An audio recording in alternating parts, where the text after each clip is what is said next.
Hello. Hi, Ian. Hi, Carolyn.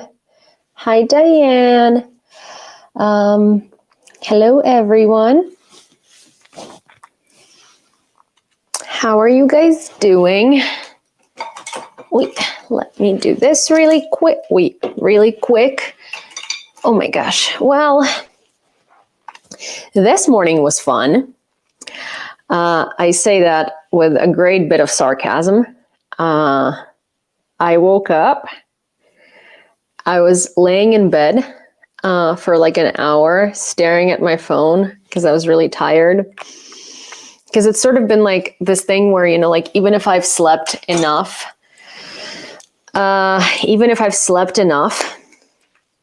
I lately, because I've been waking up so much in the middle of the night because of airstrikes and stuff, I'm just like perpetually tired. I mean, I'm always perpetually tired because I never give myself a break, but that's a whole different story.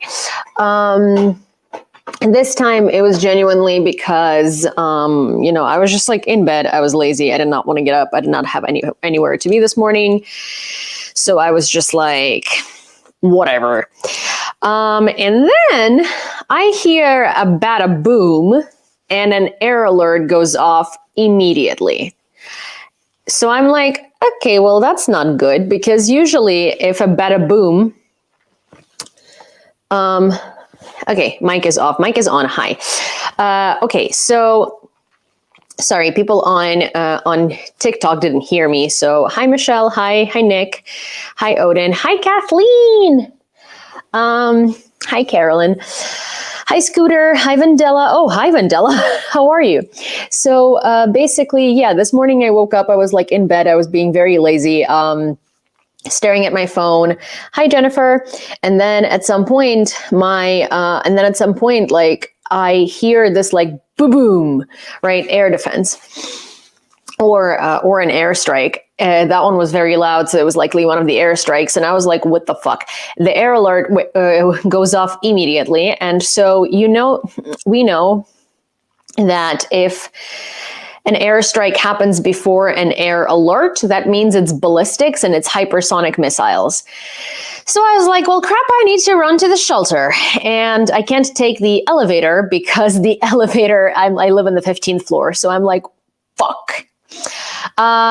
As I'm trying to like get my dog to get out of bed because she doesn't want to, Cindy does not care. It could be like Armageddon outside. There could be like, I don't know, missiles exploding right in front of this window. And Cindy would just be like, let me sleep. This dog's psyche and her like emotional state is so balanced that she legitimately just doesn't care, which is really good in some way. I'm happy that it doesn't bother her, but at the same time, like I can never get her out of bed to go to the shelter.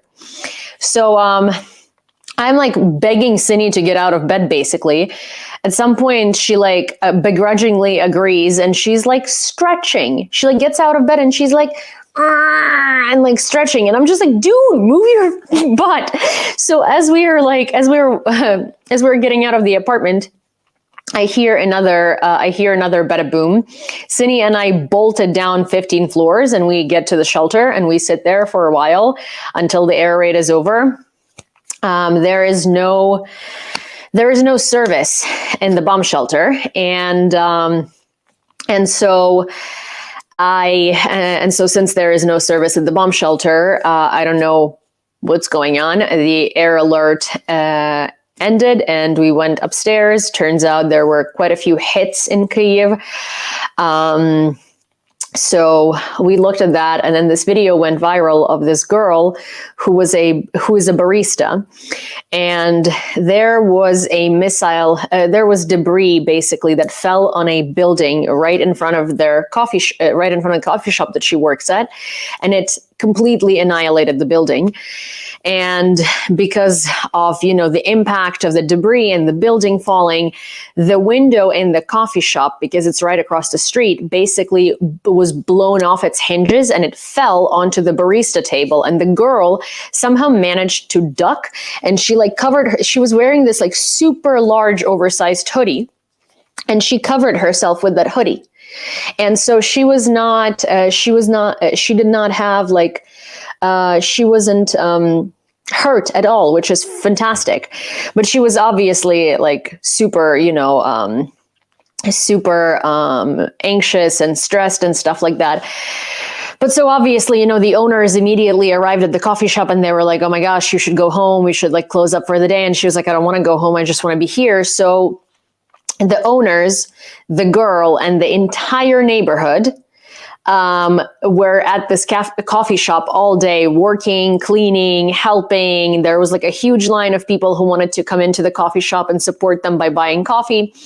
And so a news network, it was a Radio Liberty at first, filmed a segment about this girl who literally had a window fall and shatter on her as she was working at the coffee shop.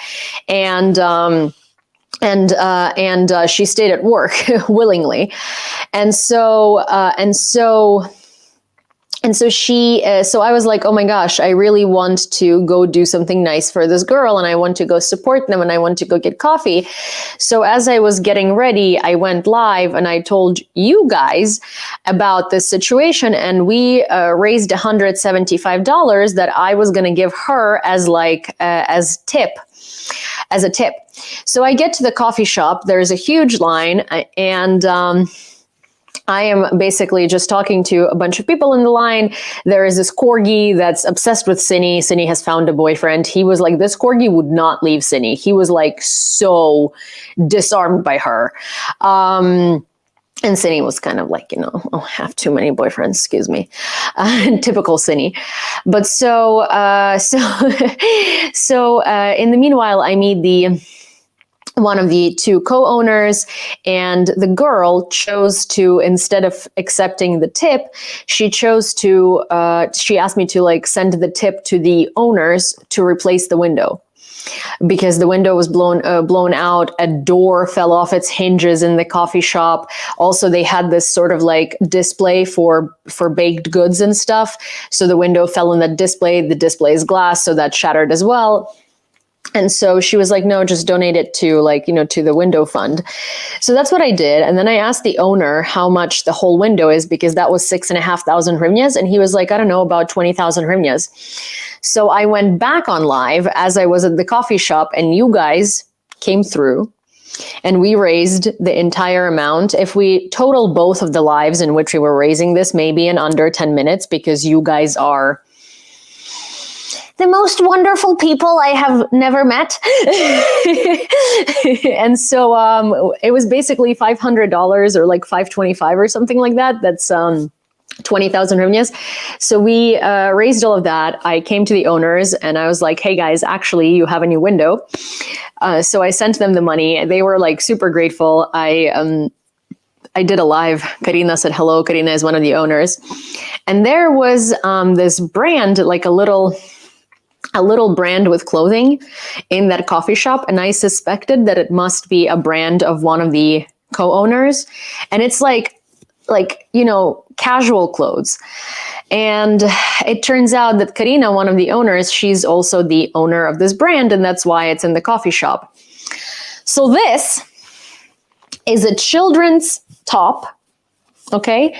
It's for children. It's for children. But because I'm 5'2" and a generally very small person, and this was very cheap because it's for children and I really liked it. And I like 3/4 sleeves. I decided to get it for myself. It was $15. So I'm like taking this top and I'm bringing it to the register, to the barista, to the nice barista. Her name is Masha. And she's like, yeah, that's for kids. You know that, right? And I was like, yup, totally fine.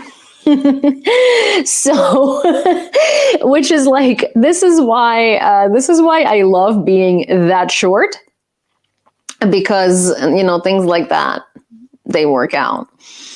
Yeah. So this is the story with the coffee shop. They are open.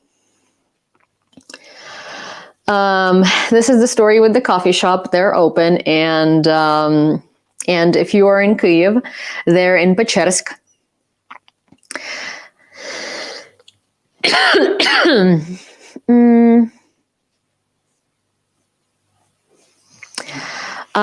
They're in Peshchersk, and their name is Makako. So, hey, Yulia, saw you at the gallery a few days ago. Did you like it? Oh my gosh, the art gallery. You mean like the one near the presidential? You mean the one near the presidential quartal? I did. I actually really did like it. I was talking about it on live the other day, actually. I think the day that I went to the gallery, I was talking about it in live. I think it's fantastic, and the reason why I think it's fantastic is because, and you can disagree with me, or I'm actually curious to hear your opinion, but I feel like we never used to have Ukrainian modern art presented in this way. Like, if we were to have a museum of things, of like beautiful art, it would be anything. It would be literally any famous artist, but it would not be Ukrainian, because inferiority complex. And the reason why I really liked it is because that building and the way that the paintings are situated and the way that they're hung and the fact that it's like an older building being renovated reminded me of the Met in New York, which is one of the most amazing museums of modern art in the world. And I really liked how much effort they were putting into renovating it. And I liked the way that they set it up. And I genuinely, for me, it was like a moment of like proud joy to have this like really cool exhibit of modern Ukrainian art in this old-esque kind of like, it was a museum before, right? It's just like a government building that's being renovated into like a beautiful place. I thought it was awesome. Genuinely, like, I really liked it. I mean, there were some paintings that were just like, meh. I mean, if you were at the exhibit, there was that one in the very last room, there were these paintings there that were legitimately it was just like a single color of paint, and it said "not Rothko" on them. And I was like, wow, this is deep. Turns out that the person who painted these is my friend's ex-girlfriend, the friend that I was there with. And I was like, oh. And I was like, well, I'm so sorry, but this reminds me of Sonia Morozyuk. And he was like, yeah, but like these paintings, they sell really well, so people like them. I was like, well, I mean, Sonia Morozyuk sold really well as well. So like, I don't know what your point is. So I was kind of like making fun of it, but I mean, in good faith, but the point is, like, the thing with these paintings is that I thought that there was so much work and so much idea put into all of the other works of art that were hanging in that space, that sort of like seeing just like, I don't know, there were paintings right next to those two that were also just monotone, sort of like one color paintings, and they had these like engravings done with a knife in the middle of them. I mean, I'm sure you are regretting asking me this question so much, but I actually come from like a design background, so I'm really, really into art, and I'm really into, like, I really love art museums. So for me, this was like a blast. And someone asking me whether I liked it is a blast too, because I have so much to say. So I'm so sorry. But there were these other paintings that were technically about as boring as the one next to them that I'm talking about that said "not Rothko," right? But the thing is, they had, what those paintings had that the other one didn't, it had technique. So the guy who painted those monotone paintings, it was a red one and a beige one, or like a white one, right? Or an off-white one. They were carved out with a knife. So there was actual technique involved there. What these other paintings were was literally someone taking a wall painting roller, just putting a color on it. Literally, that's what it was. Then taking a white brush and putting another color over top of it, and then writing "not Rothko." And I'm so tired of these sort of like, I'm very tired of the modern art that requires literally zero effort and thought behind it or into it. And I know a lot of people buy it because it's like super interior friendly and it's like easy and it's, abstract and you can think whatever you want when you look at it. But in reality, it's just lazy. It's lazy and it's mass market. And, it's lazy and it's mass market. So like, I don't know. I think it's just like, it's not unique. Like I like things that are art that's unique. And I think that there's so many artists in Ukraine that do a fantastic job and they have their own style. They have their own technique. They're doing something that like no one else is doing. And these types of paintings, they're so like popsovi. They're just so overdone that I don't think they need to be presented in an art gallery. Like I think like, okay, cool. If they're selling and you're making money off of them, like that's amazing. I'm so happy for you. But it's just like, why are they in an art gallery? But that's just my very pretentious opinion of someone who literally went to an art school and will like, and will be like annoying about this. Other than that, I'm very happy the woman is making money from her paintings. I'm very happy that it's in a gallery and people are liking it or like whatever. I just personally am really, really tired of this particular style of a painting, which to me is just lazy because there are so many paintings like that and so many artists that are doing the exact same thing. See, to you, it looked like graffiti on the wall in your building. So like you're resonated with that. That's good. It's like, here's the thing, like, what I'm saying here is just my personal opinion, and it doesn't mean that it's valid. I mean, like it's valid to me, but it doesn't mean that everyone shares it, and that's okay. And I think it's not everyone should share it, and I'm happy that this art resonates with other people. I am just over here being like, explaining why for me it was not. That was like the one part of this exhibit that I thought was meh, other than the rest that were amazing. So yeah, so I was very happy to be there. I was very happy to be at that exhibit. I was very happy to see all of that art. Підписатися натисни, тому що Києва, тому що слухав, можеш на телефонний довідник привів. Oh my gosh, thank you. There is actually a very cute message that, there is actually a very cute comment on YouTube that I'm going to read out to you. And that's because I actually have something to comment. Surprise. So this person says it in Ukrainian, so I'm going to translate it. But it basically says like, I pressed the subscribe button, not because Kyiv, but because of your English. And like,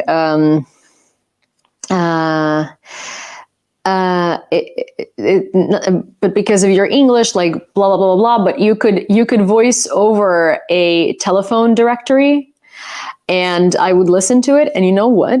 Like, so one of the things that annoys me the most in this country is when you dial someone on your cell phone and they can't, like they're not picking up the phone, it's going to start speaking to you in Ukrainian and it's going to be this woman's voice. And it says like, oh, like they can't pick up the phone at the moment.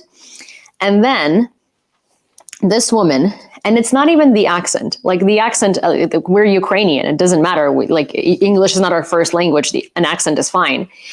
But like her voice in English to me is incredibly annoying.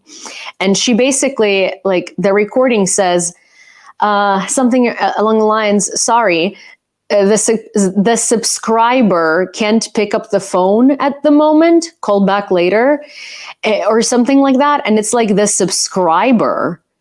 No one calls a person, like no one calls the person that you're calling a subscriber. It's such a weird word. So I absolutely hate that thing. And I like hang up before I can even hear any voice saying that the person that I'm calling can't pick up the phone at the moment.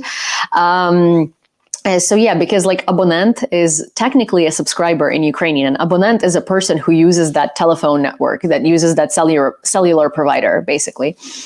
And I was just like, but like a subscriber is not a thing, like it's just not a thing. So anyways, it just pisses me off a lot, very, very much. And I was trying to find out if I know anyone who knows anyone at Kyivstar. And I was going to offer to them to re-record this shit for free, just so I don't have to listen to it. Like literally, I will re-record this thing for free. I will translate it to you, for you for free. It's not like I'm trying to make money off of this. No, I just don't want to hear it. And I know it's so annoying. It's like such a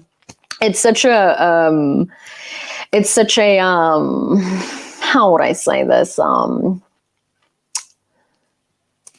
Pretentious thing to say. But I'm just like, listen, I'm offering my services for free. I'll do everything. You don't need to do anything. I have the microphone. I can translate it. I can record it. You just have to master it and stuff, and good to go. I just really don't want to hear the subscriber cannot receive your call at the moment ever in my life again. So yeah. Hi, Rick. Good to see you. Good to see you. Popsova is more like mainstream, overdone. Like I would even say like kitschy as well. But kitschy doesn't necessarily mean popsova, but you can also use it to say something, to describe something that's just like too, it's too much. But yeah, you can also say it's too pop culture, it's too overused, it's too overdone, it's too mainstream. Yeah. It's too basic as well. There are a lot of different things that you could say, to be honest. But Rick is probably the most on point with that. Too mainstream, too basic, too overused. Overused is a fine word as well. Yes, it does sound like Google Translate. Anyways, I'm so sorry that you had to listen to this monologue after asking me one simple question of whether I liked the exhibit, but yes, I did. And thank you for the compliment. I'm sorry that you had to listen to the monologue of why I hate calling people in Ukraine, because at some point you have to listen to Kyivstar's pre-recorded message of the subscriber cannot receive your call at the moment. And I feel like that particular message literally haunts me in my nightmares. So there is that. What's the deal with Mirotvorets website? I mean, like, is this a type of instigation? Because Mirotvorets is basically the same as like, it's a website created on the dark web by a bunch of hackers or like a bunch of people that have nothing to do with the government or like the general Ukrainian public that are tracking pro-Russian bloggers and pro-Russian like separatists and people like that. And their only goal is to expose them. That's all. Oh, thank you, Grumpy. But yeah, it was a difficult morning this morning. I'm highly suspecting that there are going to be more air raids tonight. So I'll drop off to sleep now. I'd love to stay. Have a great stream. Well, thank you for popping by, Rick. I really appreciate it. It's nice to see you here. But so yeah, basically. The Putinist crowd seems to think Mirotvorets is a Ukrainian hit list. Well, yeah, it's like I've heard crazy like MAGA people and the pro-Russian trolls call Mirotvorets like a Ukrainian government hit list. And every time someone Russian appears in Mirotvorets, it's like, oh, a Ukrainian government put them on the hit list. It's like, it's not a Ukrainian government website.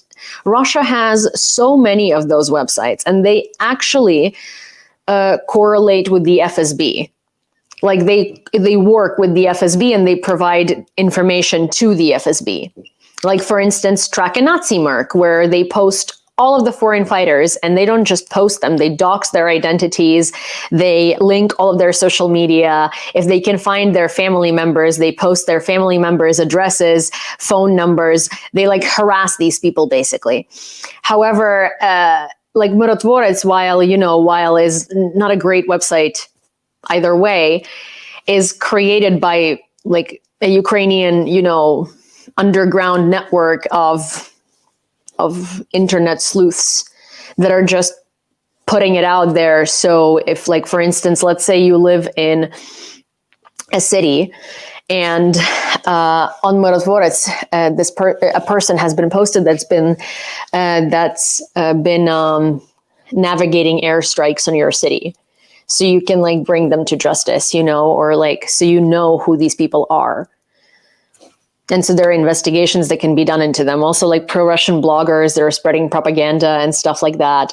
So it's more of just like, it's a glossary of shitty people that exposes them, but it's not a hit list. No one's like putting bounties on their heads or anything like that. Meanwhile, Russian Telegram channels that expose and dox Ukrainian people quite literally put bounties on their heads. So there is that. Anyways, you guys know that we are fundraising for the drones, but today I actually wanted to fundraise for something else. I wanted to take a pause in the drone fundraiser. It's important. However, the coffee shop where I went to where I went to today, I'm going to send the video to myself. Oh, hi, Anastasis. Good night, Anastasis. I love you very much. Thank you for checking in. You know, you could also always call me or text me or something. You could, because I'd like that. So I posted a video on, okay, one second. I posted a video on TikTok and YouTube Shorts and Twitter and Instagram, basically everywhere I could post it. And it's a video about this coffee shop. So today we raised 20,000 hryvnias to replace their window. They also have a door that has been blown off its hinges. There's also like a pastry display that's been completely ruined. And I'm assuming they're going to need quite a bit more money to bring that coffee shop back to life. And so I was thinking we put up a goal of $500 and maybe we can raise another $500 to help them do all of those repairs. And as per usual, it's going to be through my PayPal and my Venmo. And $500 is a generous goal, like as in like it doesn't have to be $500. Anything that we raise is going to be forwarded to them. I'll do that at the end of the stream.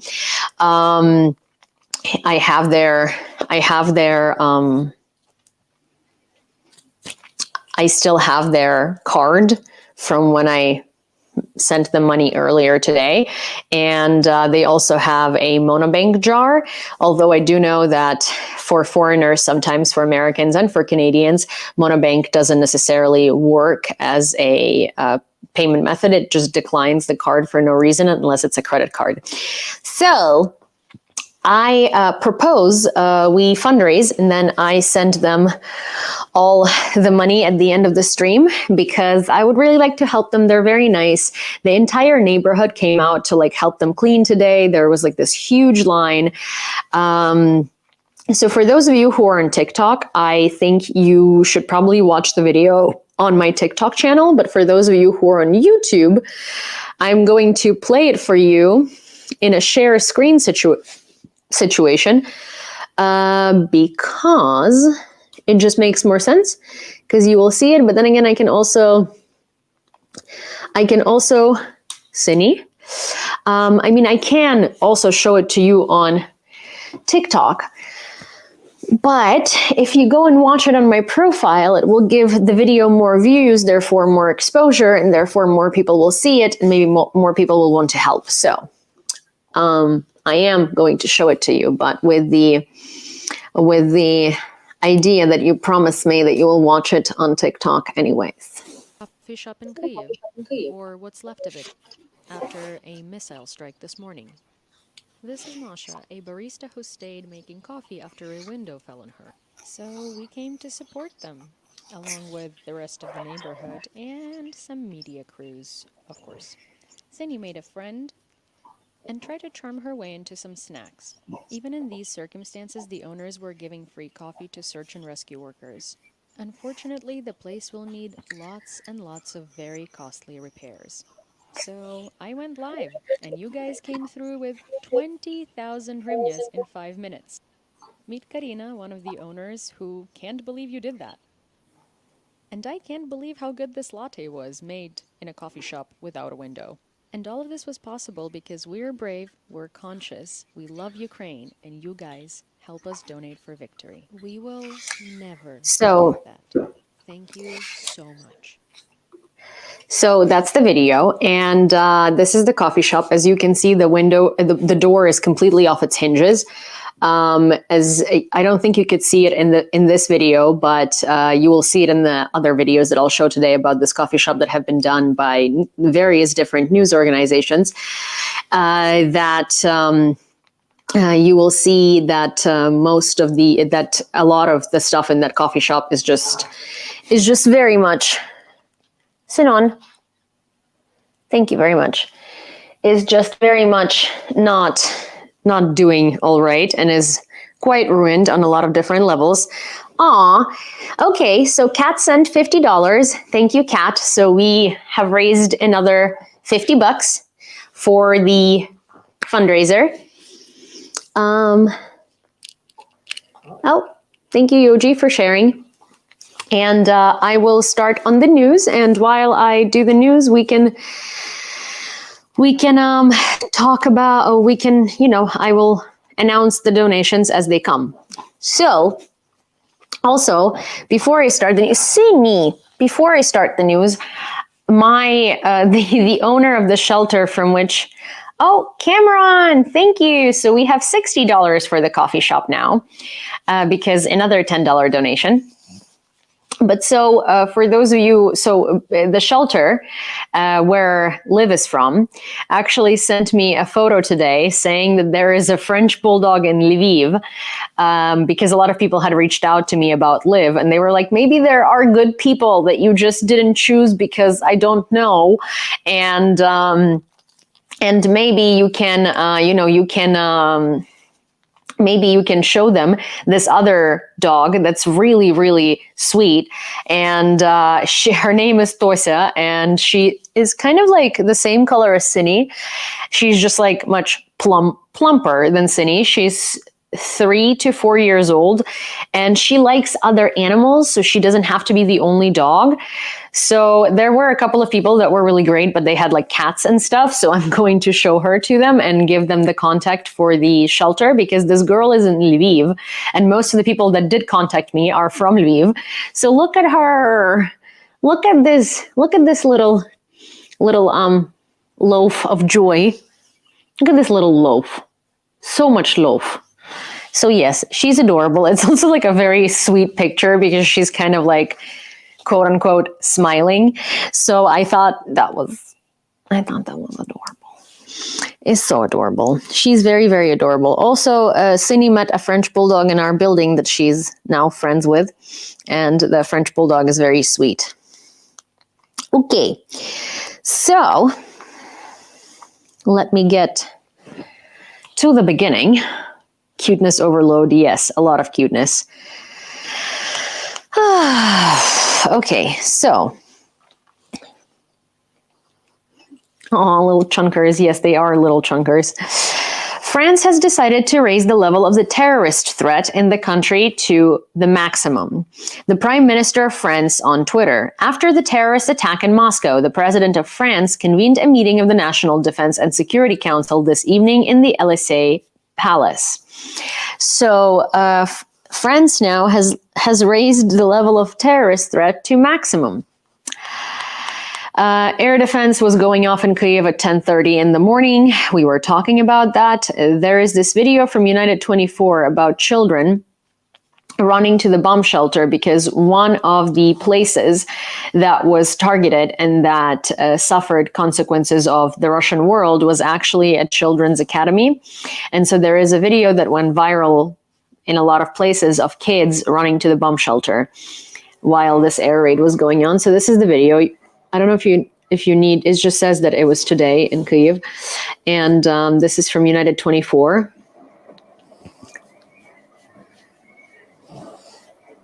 So,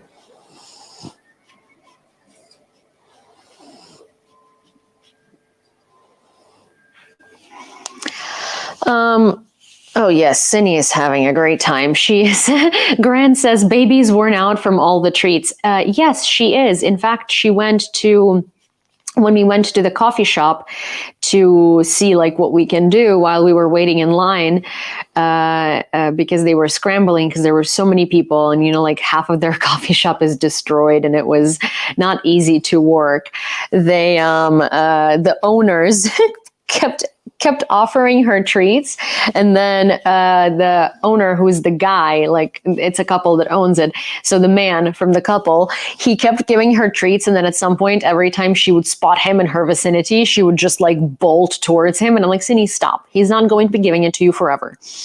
Also, I've seen some very, very strange comments on the internet towards this video, where people have been saying that the owners of this coffee shop are awful people because they forced this girl to work after an airstrike, even though they forced this girl to work after an airstrike because it's for money.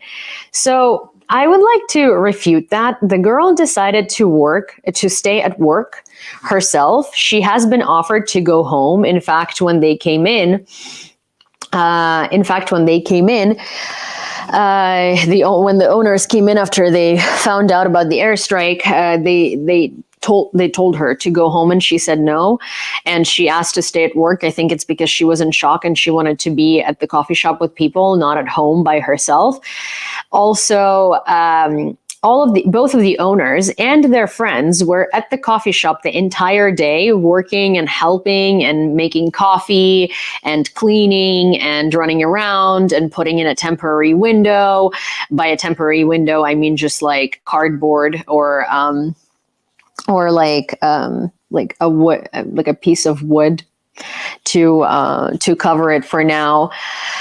And yeah, she wasn't forced to do anything. And I find that so odd that people would say that. First of all, like, this is a lot of people wrote to me that it's their favorite neighborhood coffee shop because of how awesome the people in there are. And it was so wild to me to read those sorts of comments, because some people are just so like rude and awful that they just want to see negatives in everything. The girl literally gave interviews saying that she wanted to stay at work. That's why she stayed. And they asked her, why did you stay? Why did you not go home? And she was like, why not? The danger passed. I wanted to be here. So it's very, very odd to criticize the owners and call them like pieces of shit or something like that. I find people on the internet sometimes are just disgusting, because like, a lot of people are miserable, and because they're miserable, they want sort of to like make other people miserable, and they want everybody else to share in their misery. And to be honest, those were not just Russian bots. There were people that were Ukrainian who were not like saying things in those terms, but they were like, oh, it's so irresponsible from the owners. Like, how could they do that? They should have sent her home and stuff like that. But of course, they just want money, so they made her stay and work. Like, this is not okay. And I was just like, are you kidding me? First of all, she decided to stay and work. Second of all, when this happened, this is the barista. This is her. Her name is Masha. This is Karina. She's the owner. She's from the couple that owns the coffee shop. And this is them when Karina came to the location after she had seen that, the airstrike happened right in front of the coffee shop. This is not an abusive owner who is trying to overwork their employees and make them stay there to earn money. Like, it's just like, I don't know. It just hurt me so much when I was reading these comments. Like, I found out about this coffee shop today. Like, I have nothing to do with these people, right? So there is no point for me to sort of like defend them or justify them or I don't know, whitewash their reputation or something like that, or redeem them. But I've met these people, and they're a very tight-knit little community. Genuinely, the owners, their friends, everyone in the community was at that coffee shop today. And it's it's a sleeping neighborhood. There is an art school there. There is like a children's academy. There are quite a few people. And the owner was running to the store to buy milk, to buy milk for coffee because their fridge, I think, was like broken. So they had to keep using and buying the milk. There were also so many people there. The owner's friend was like running out to get more coffee beans. The other friend was like helping clean. So it was a very, very genuinely like fantastic thing to observe. And I feel like it was so sweet and it was so inspiring. And it was honestly like, it was giving me so many positive emotions. And like for someone to just come in and be like, these owners are trash because this girl was working instead of going home. Like, first of all, the girl was like the most positive human being I've ever met. She's so nice. She's so smiley. She's so sweet. She's such a like nice girl. And you could tell that she wanted to be there. And she's also said it, like you didn't even have to like guess it. It's not like she was dropping hints and you had to like, and you had to decipher them. No, she kept saying that she wanted to be at work and she wanted to be here. She wanted to help and there was no reason to not be open. So yeah, so I thought that it was like a ridiculous accusation. The number of victims as a result of the rocket attack in Kyiv has increased to 4, as per Vitaly Klitschko, at 11:25 a.m. And the rescue operations were ongoing. It has since risen till 5. I don't know if search and rescue is still operating, but it was a couple of hours ago when I was there. Well, a couple of hours ago, I think like 6 hours ago when I was there. And also, the coffee shop was actually giving free coffee to the search and rescue workers and to first responders and to police and to the military that were there. So, they were doing a very, very sweet thing. Good evening. Hi, Chad. Hi, hello. Wait, give me 1 second. I'm just going to grab. And also, so if you don't want to support the coffee shop with sort of no return, but just to support them, what you can do is, this is a children's shirt, but I'm a midget. So a children's shirt fits me fantastically. It's just a crop top on me, which is great. That's exactly what I wanted. And this shirt is from a brand that the coffee shop owner owns. It was super cheap because it's a children's shirt, but she has sweatpants, she has hoodies, she has oversized t-shirts. It's a really nice, like everyday sort of casual, like loungewear brand that she launched, made in Kyiv, and it's called Gromova. So I will give you Instagram handles of both of the coffee shop. So if you go to coffee shop, basically, you can find them there. But also, if you go to, I'm going to give you handles for both the brand and for the coffee shop. And so if you go there, you can DM them, and I'm sure they'll ship abroad, no problem, because it's an Instagram business. Oh, they actually do have a website. Yeah. And they have like shopper totes and stuff like that. It's very nice. Yes, it is Cine ASMR. She's drinking. I will actually, once she's done drinking, I will show you something so freaking funny, because Cine, being the super smart dog that she is, sometimes is such a funny, silly, dumb creature. I got her a water bowl that she was unable to use until today, that I actually demonstrated to her that it is not food and she can't get it, and it's just a water bowl, and if she wants to drink water out of it, she should. There are no snacks in there. But I will show you where the confusion was coming from. This dog was not drinking from the water bowl. She was trying to fish out the bone out of it. And I will show you why. Sinnona, let me demonstrate. Sinon. Okay, so. Okay, look. I got it. Give me a sec. Okay. Oh, okay, you have to drink some more because I can't. You have to drink some. Okay, so, I don't know if you see this, but there is a bone.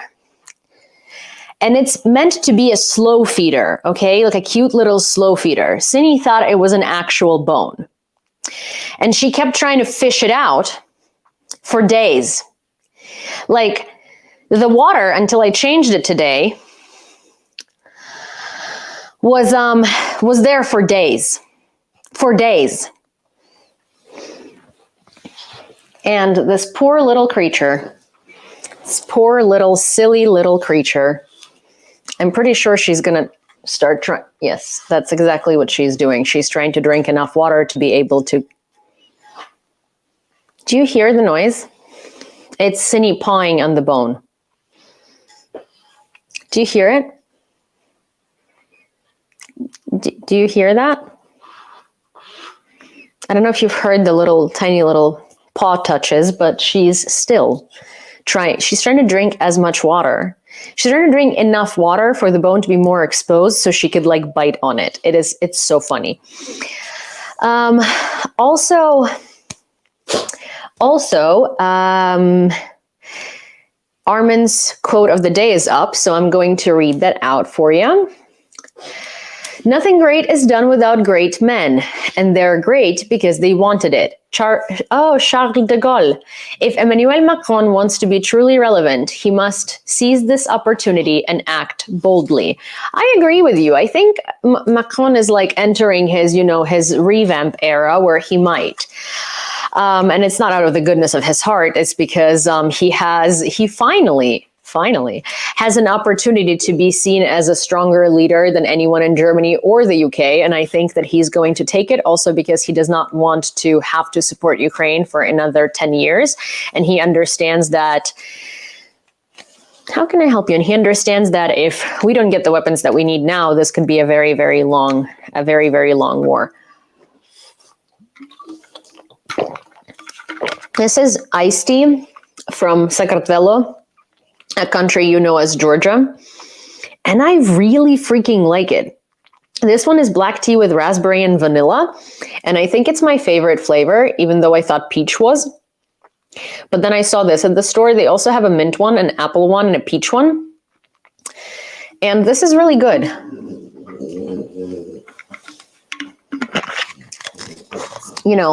Yulia's grocery tour of the evening. Yulia's grocery tour du jour continues. So yeah, you need to go visit Sakartvelo. I really want to. I really do. Honestly, when it gets warmer, I might convince Anastasia or my mom to go to Sakartvelo. They have like very nice coastal towns. Kyiv police, emergency services, and medics were working at the site of the wreckage fall. So I'm going to be showing you quite a few pictures today from the missile strike site. It's abominable, the scale of damage. I was there today, and it was crazy to see a whole building that had collapsed from missile debris.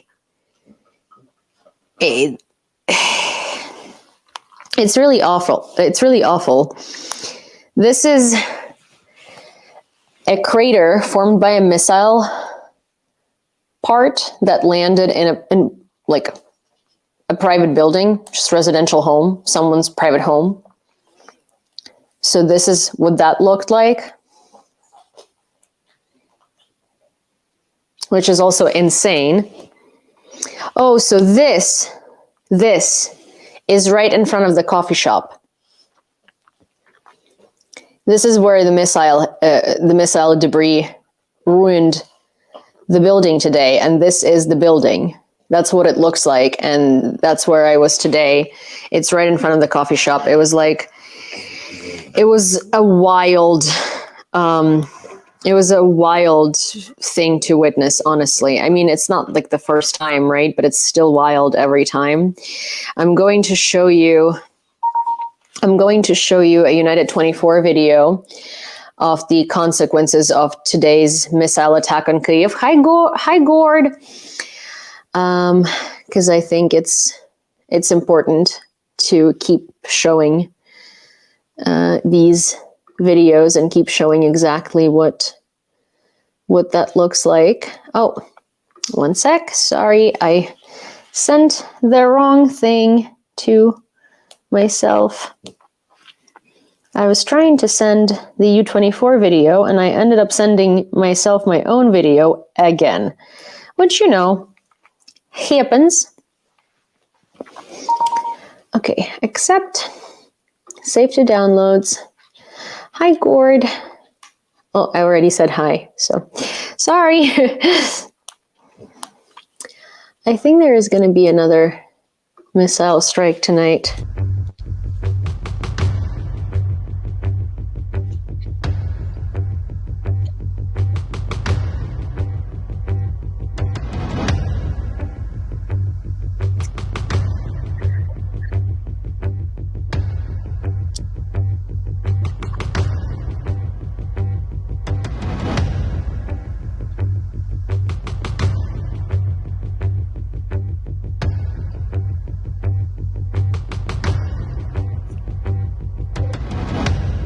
Hi, Christina.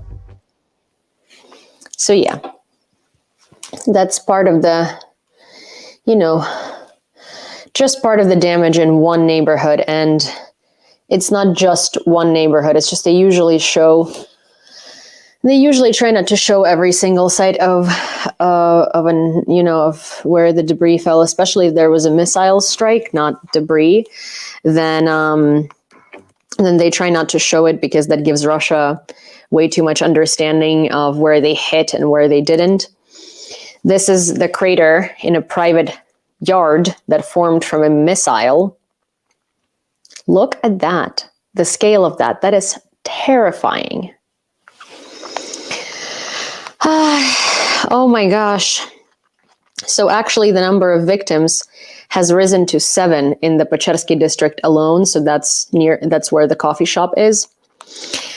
And it's just really sad. But to be fair, like 7 victims, like I'm so happy that it wasn't more than that, because it was a whole building that collapsed.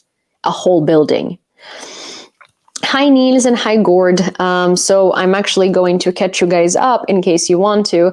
If you saw my short on YouTube, or you saw my TikTok, or you saw my Instagram post, or you saw my Twitter post, we are fundraising today for something else. We're just for one day, and it's for the coffee shop that was ruined by the missile strike, that stayed open despite being half ruined, because both the owners and the barista and everyone in the neighborhood and their friends decided to come and help them. So I'm going to actually put my Venmo and PayPal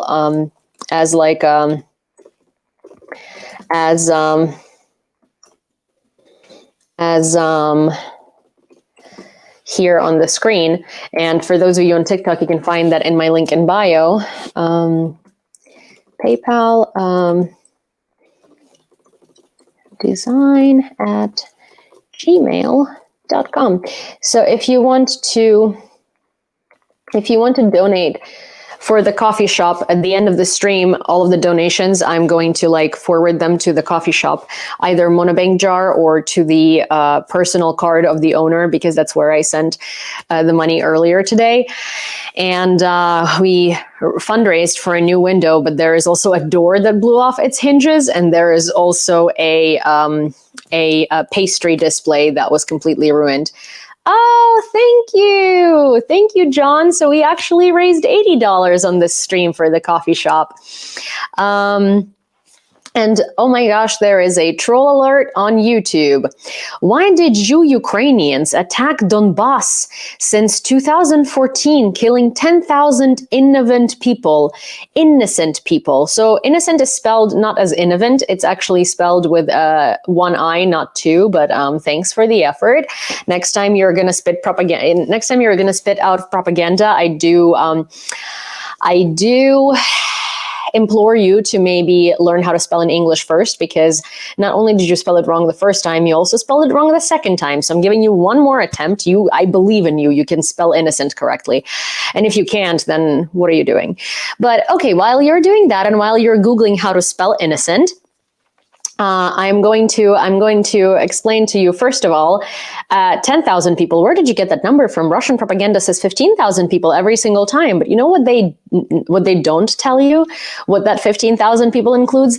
15,000 people in the 8 years of the war in Donbass, Russia's invasion of Donbass, actually includes Ukrainian military, for the most part, Russian military, and some civilians. Ukrainians didn't kill any Ukrainian people in Donbass. Ukrainians didn't kill any people in Donbass to begin with. Ukrainians killed a lot of Russian soldiers that came to invade Donbass. What Russian people have been doing in Donetsk, especially because we have less testimony from Luhansk in that regard, but we do have a lot of testimony from Donetsk, is they have formed torture chambers, and they would kidnap civilians and they would torture them until those civilians would be happy that they now live in Russia. So yeah, no, Ukrainians have not been torturing, killing, or doing anything to innocent people, actually, ever. Ukrainians have been living peacefully on our land until Russia came in 2014 and invaded it. Okay, and then spread a ton of propaganda in the world media, calling it a civil war, while there were literally Russian soldiers dressed as separatists, Russian people who were, I would literally say, imported into various places in Donbass to pretend to be Ukrainians that did not have Ukrainian passports, or neither did they have a Ukrainian pronunciation or accent. And also there was Russian equipment and Russian FSB agents in Donbass before the invasion, like months before. And this whole shindig has been planned since 2003 at the very least. But you know that already because you are a troll. Anyways, I hope the history lesson was useful, and and I really hope that you get yourself a dictionary and learn how to spell innocent next time you're gonna try and say that Ukraine did something to innocent people. Anyways, the presidents of Latvia and Estonia have urged other European countries to intensify preparations for a potential armed confrontation with Russia. They have proposed measures ranging from conscription and a special defense tax to a substantial increase in military spending. Latvia's president, Edgars Rinkēvičs, emphasized to the Financial Times the need for European nations to revert to Cold War spending levels and explore the reinstatement of mandatory military service to bolster defense personnel. Robert, thank you. So, I don't know. So, sorry, we got another donation, which brings us to $90.37 today for the coffee shop. For those of you who are just joining today, we are fundraising for the coffee shop that was hit with the missile. Thank you. Rinkēvičs highlighted the necessity of serious discussions regarding conscription. While he acknowledged that military leaders typically prefer fully professional troops and that compulsory service might face public resistance, he stressed that European militaries encounter challenges in recruitment. Implementing conscription would facilitate the establishment of a more capable reserve force, thereby enhancing deterrence against Russia. And I do agree with him, because that's, I think the Baltics have got it right, and most of the countries that have ever suffered from Russia have got it right. We need to enter a new Cold War era with Russia, except that, in the Cold War, there was still some sort of trade with Russia. I would say that it needs to be ceased completely, and Russia has to be treated as the same way as North Korea is. Just me, hello. Oh, hi, Kurt. Just me, hello. I watched Starsky and Rick the Ukrainian. Oh, awesome. Well, there are lots of people from Rick's community here. And we love Rick's community here. So I can say I support allies with Ukraine to help them out with boots on the ground. I don't know what you quite mean. You can say whatever you want. I don't. Ukraine is not asking for boots on the ground. We are asking for weapons. We literally have never ever asked for boots on the ground, and we have actually said that no, we're not asking for that. We don't want that. We are defeating Russia ourselves. We just need weapons, and we can do it on our own. Oh yeah, that was not good. Sorry, I just realized that this light was very green, and it was not. That was not good. Green light is not good. Okay, let me. I realized that maybe for the new people that are joining, this is kind of a confusing comment. So, Grumpy, can you do me a favor and do what I just did and write out my Venmo and my PayPal, and then say to help the coffee shop restore the coffee shop from a missile strike, and then I'll pin that, if that's okay, because that's just a lot of writing. Aw.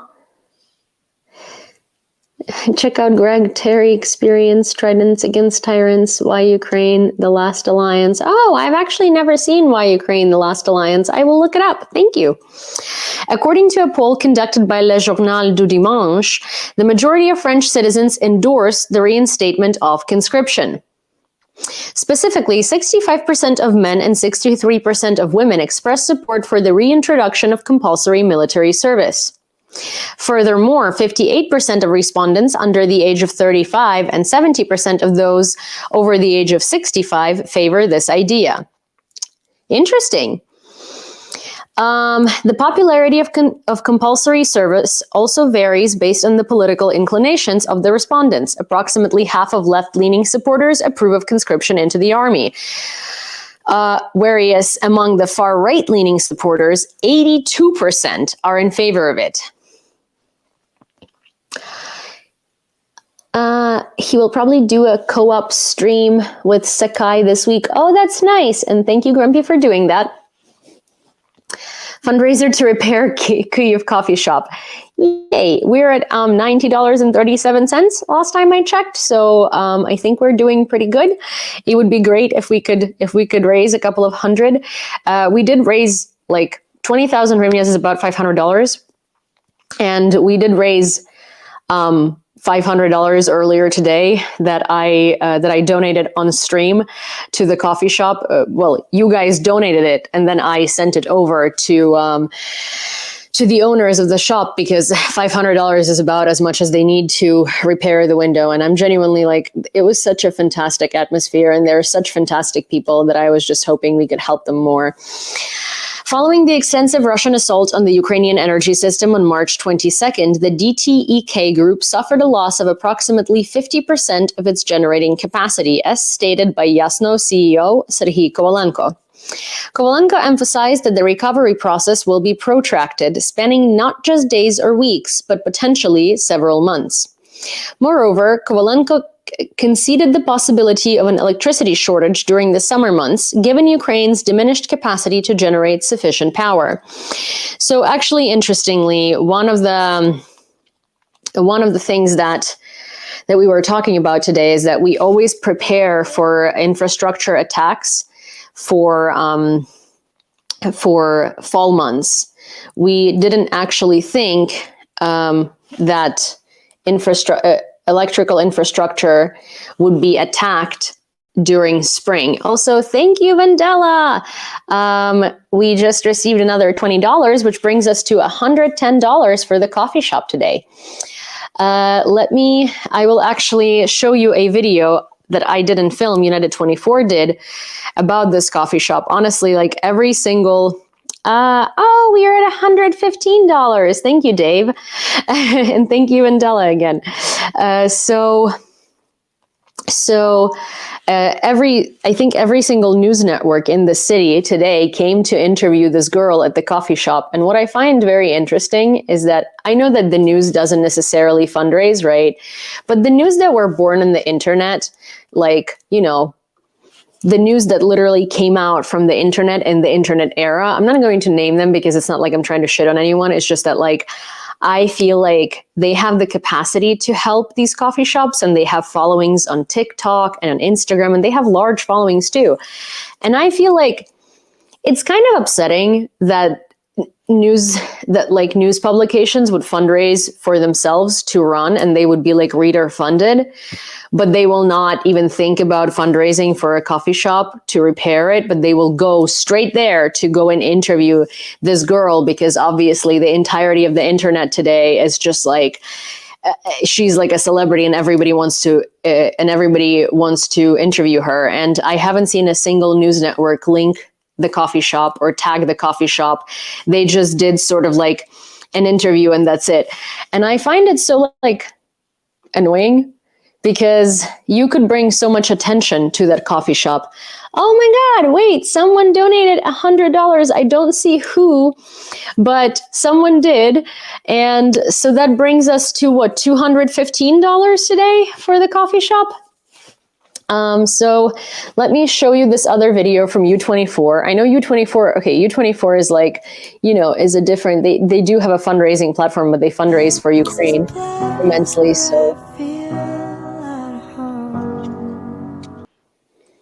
yeah, I'm sure you saw the door that was like off its hinges. So that's the door that I'm talking about when I'm saying I hope we can help them replace it. Also, I'm sure that you saw the pastry display that was also completely shattered. So that's the coffee shop, and Masha is the celebrity du jour, who is the fantastic barista who stayed. And honestly, like, it's her words that really like shook everyone, because when she was asked like why she stayed, I believe in one interview she said, well, if I came to my favorite coffee shop on a morning like this, like such a stressful morning, and it was closed, I'd be sad. So she was thinking about other people first, which is like, it's so sweet, and she's just such a pure person. And if you met her in person, she's generally like a ray of sunshine. She's so nice and sweet and bubbly and like kind, and just, she's like wonderful. I was so like taken aback by her. She just almost got killed by glass shards from a window that literally fell at her barista stand. She put on the hood from her oversized hoodie and ducked, and somehow avoided literally any damage to herself, which is amazing. But it's like a traumatic event. And she was just like such a positive, like, ray of sunshine and a bowl of joy. Like, I'm sure it affected her a lot. But the thing is, like, she held on so well, and she's just such a sweet, sweet girl. The Russian enemy persists in attempting to reclaim Snake Island and continues to launch missiles and bomb attacks on the island, remarked Kyrylo Budanov, the head of the main Directorate of Intelligence of the Ministry of Defense of Ukraine. Budanov further disclosed his personal involvement in the planning of all special operations. Additionally, he revealed that the Russians are actively developing naval drones. However, these efforts have been largely unsuccessful. While there was one instance of real deployment witnessed by the military, subsequent attempts have failed due to technical issues. Wreckage of the hypersonic ZM-22 Zircon, which was used to attack Kyiv today. So this is a piece of the Zircon missile. So Russians have been using Kinzhals, Zircons, and Onyxes at the same time. And the reason why we know that Zircons are hypersonic is because the other night it took one Zircon to get from Crimea to its point of destination in 5 minutes, which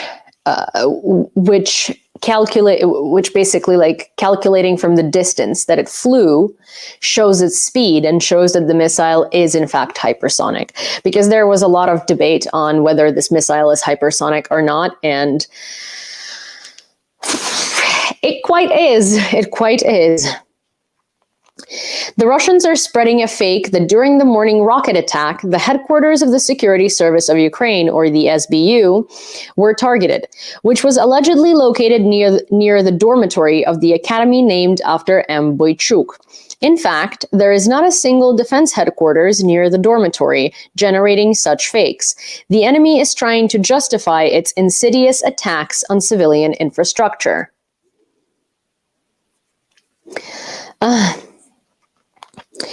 Yeah, there was nothing in that area that is remotely related to military infrastructure. That area is actually quite far from the center of Kyiv.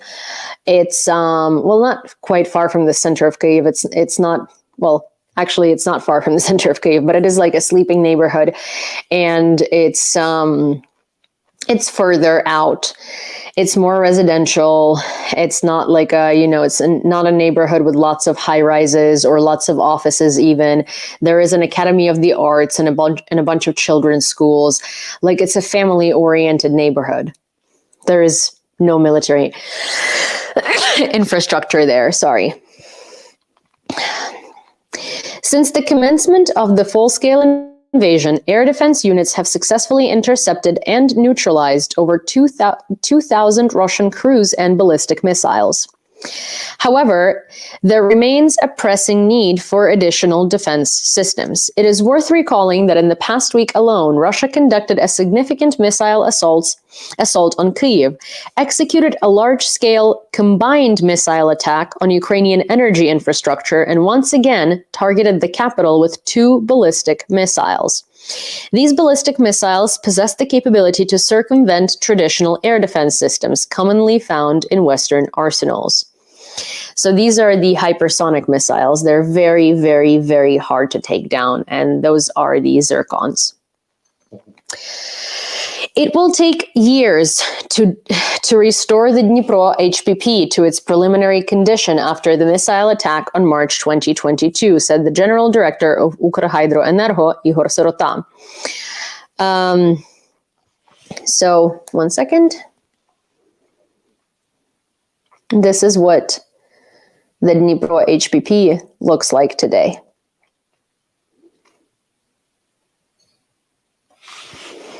Grumpy says, well, it's not really hypersonic. Well, it's on the, it's within the hypersonic range. It's on the lowest tier of a hypersonic missile. Also, you guys, I keep forgetting words that I don't use every day, and it pisses me off so much. So, furniture that's not made out of wood, but made out of that thing that looks like wood. What is that thing called? I've said this word so many times. It's like a normal word for me on a day-to-day basis in New York. And I don't know why I'm just literally blanking on it today. It's called, what's the word? It's not wood. It's that thing. No, not cardboard. No, not wicker, not particle board. No. It's, like a lot of Wayfair furniture. Plywood. Thank you, Diane. Love that. Plywood. Made out of plywood. Thank you. Resin. No. Not resin. Resin is presswood, veneer, origami, furniture, plastic, formica. Oh my gosh. Jeopardy. We're playing Jeopardy here. The US has dismissed Russia's assertions regarding Ukraine's involvement in the terrorist attack as Kremlin propaganda. According to John Kirby, the strategic communications coordinator of the National Security Council at the White House, the terrorist attack in the Moscow region was unrelated to Ukraine, because it wasn't. It was not related to Ukraine at all. This was an attack carried out by ISIS Khorasan operatives, period, he affirmed during a telephone briefing with reporters. A White House representative expressed little surprise at the Kremlin's dissemination of information regarding the alleged involvement of Ukrainian services in the terrorist attack. Furthermore, the US had previously alerted Russian authorities about ISIS's intentions to carry out a terrorist attack. Putin acknowledged that the terrorist attack at Crocus City Hall was perpetrated by radical Islamists, but shifted blame onto those who are fighting Russia at the hands of the Kyiv regime. Literally makes no sense. I've also seen like people say that if it was ISIS, it had to have been sponsored by the Biden administration, aka it was done under Ukraine's command. And I'm like, well, first of all, the fuck does Biden administration have to do with Ukraine in that regard? Secondly, ISIS does not take commands. Neither does it take payment from Christian countries. Like, that actually damages their reputation. ISIS doesn't freaking listen to anyone. And also, ISIS hates the US. They would literally not be listening to the US for any reason. So it's like such a dumb conspiracy theory. It's just like reaching so hard and grasping at straws to try and implicate Ukraine in something that they're not connected to.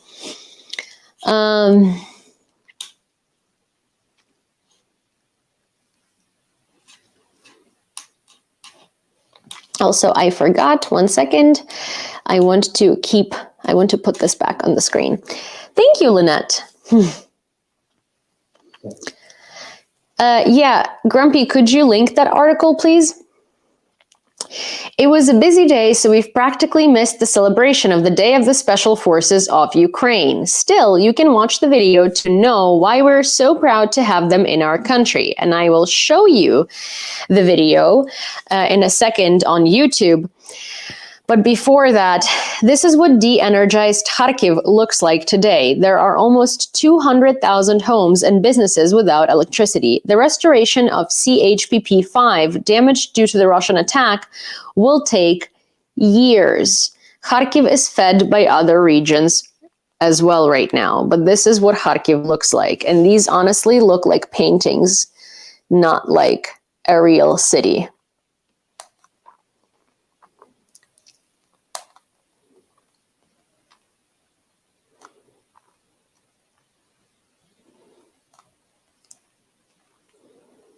Isn't that crazy?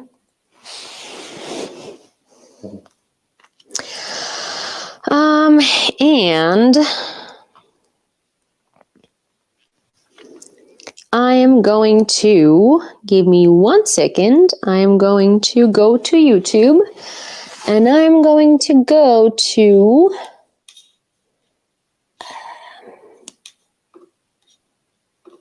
one sec. I'm going to go to United 24 Media and I'm going to find the video. 1 second. Huh. It's odd. 1 sec. Sorry.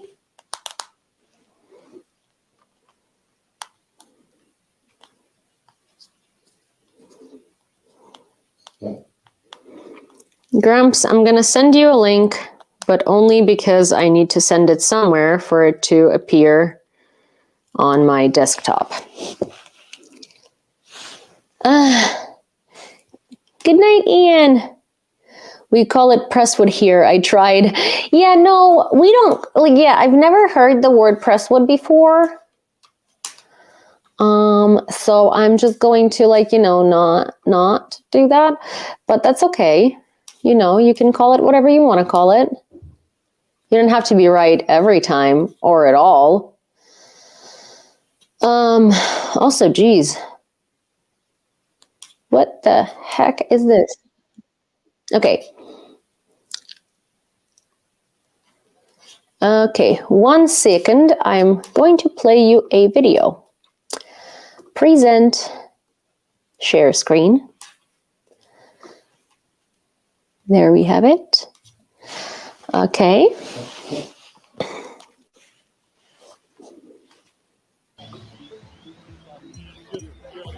Almost daily, headlines in Russian news go, Ukrainian drones attacking. In most cases, Russia claims their air defense systems managed to intercept them.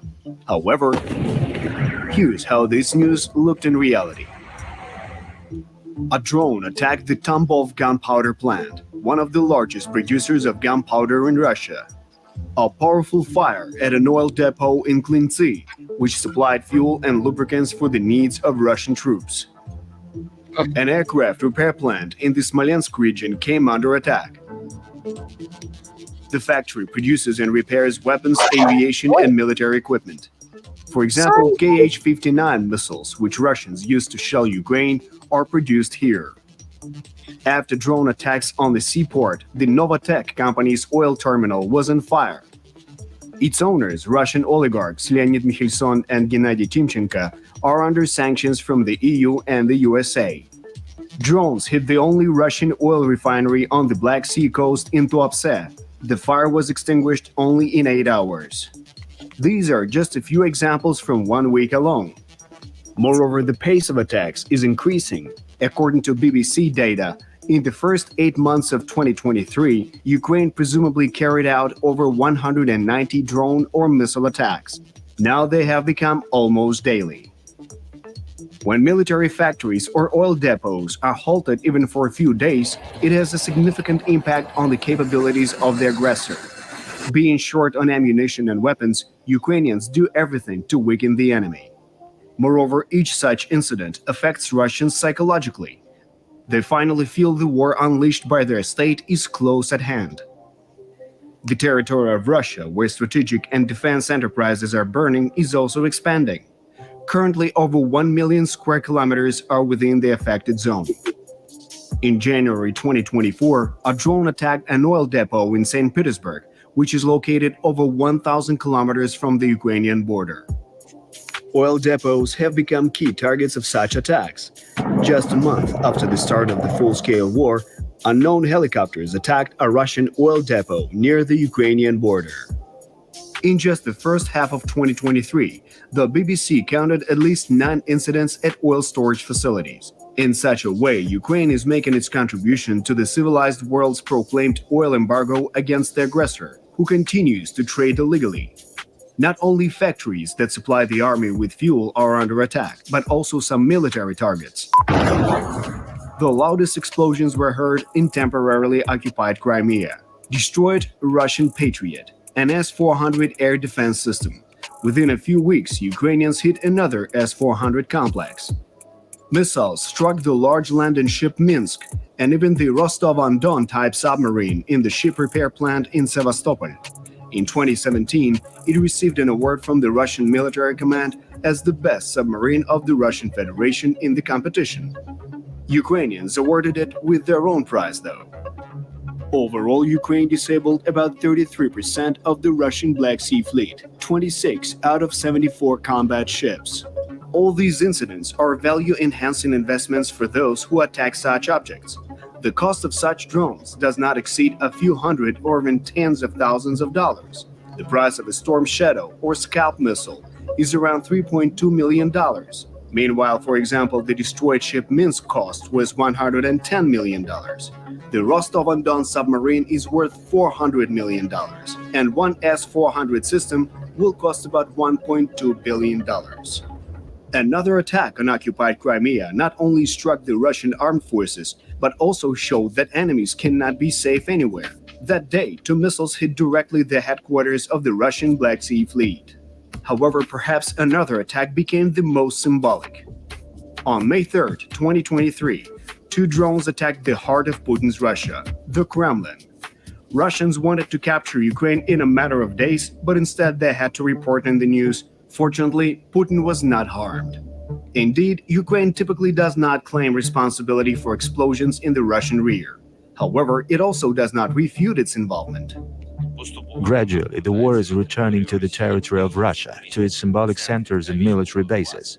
And this is an inevitable, natural, and absolutely fair process. To protect itself, Russia installs air defense systems wherever it can. For example, on the roof of the Ministry of Defense, which instantly became a source for memes. This also plays into Ukraine's hands, as having these complexes away from the front lines frees up Ukrainian fighters. Moreover, it seems that the hyped Russian air defense systems are quite vulnerable to missile and drone strikes, which they were supposed to intercept. In just a few months, Ukrainians have gone from nothing to developing a whole ecosystem of drones. According to the Wall Street Journal, Ukraine now produces 62 different types of them. And every day, Ukrainians work on new models that can fly further and carry a larger payload. Among the latest developments, for example, is an analog of the Russian kamikaze drone Lancet. However, objects in the Russian rear are not only attacked by drones and missiles. One operation for which the main intelligence directorate took responsibility was the August explosions at the Soitsy airfield in Russia's Novgorod region. During this operation, one Tu-22M3 bomber, valued at approximately $40 million, was destroyed, and at least 2 others were damaged. For this mission, a special unit of Ukrainian intelligence operatives traveled over 600 kilometers into enemy territory. In early February, a Special Operations Forces unit seized and blew up a previously captured Russian oil platform in the Black Sea, which was used to control attacks by Iranian Shahed drones. The famous explosions on the Crimean Bridge, first by trucks, then by sea drones, were a special operation by the Security Service of Ukraine. The Crimean Bridge is a vital artery allowing Russian troops to deliver weapons and supplies to the peninsula and further to the occupied territories. Aircraft take off from airfields to bomb Ukraine, while oil refineries supply fuel to the armies. The war in Ukraine continues, but now it is also visible to Russians in their own cities. Indeed, it's not surprising that the head of the Security Service of Ukraine, Vasyl Maluk, describes the situation as such. It was burning, it is burning, and it will continue to burn.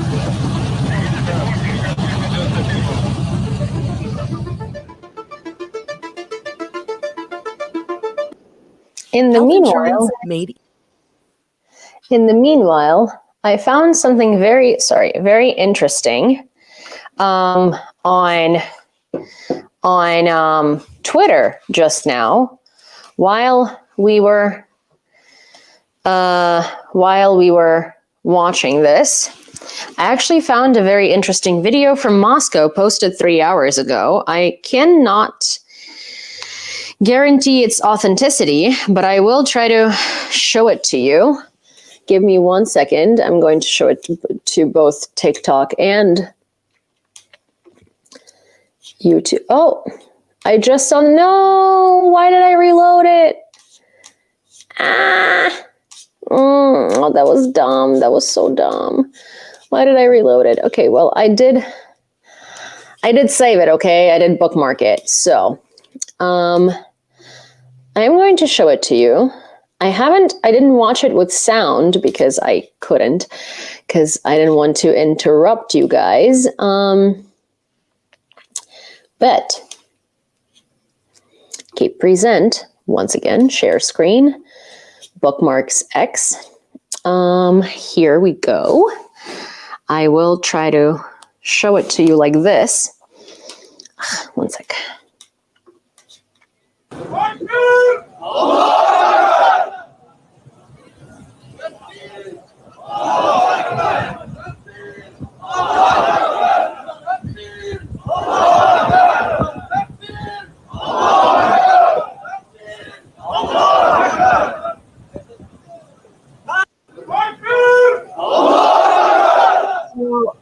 I'm trying to figure out what this is about. It does seem like it's part of the Muslim population of Russia. I've seen that months ago. Not sure it's even Russia. Well, so I'm curious because footage from Ukraine's NATO ISIS training facility. Are they asking for Martin? Well, for our Martin, yes, for our YouTube Martin. Martin, I feel like they were yelling your name. You might want to come hang out. On the tube, yeah, that's kind of like, I mean, it's interesting because I'm trying to figure out where this is coming from.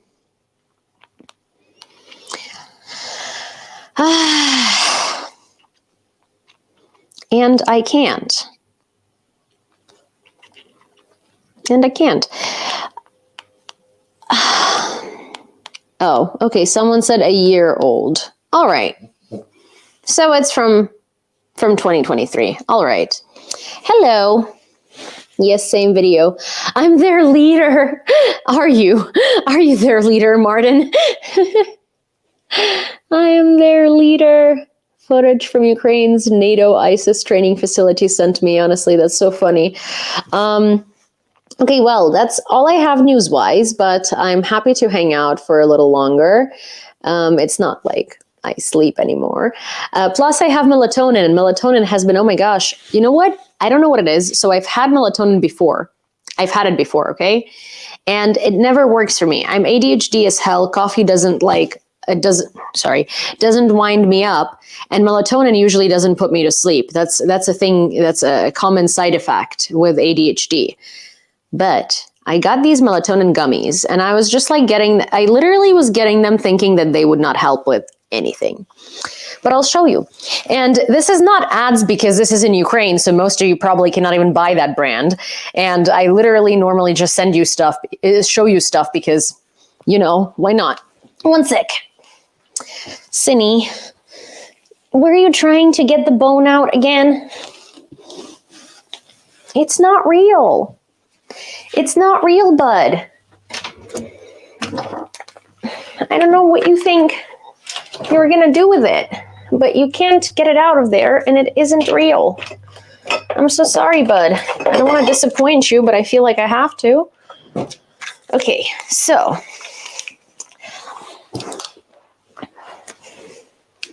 No, they're melatonin. It says peaceful melatonin, see?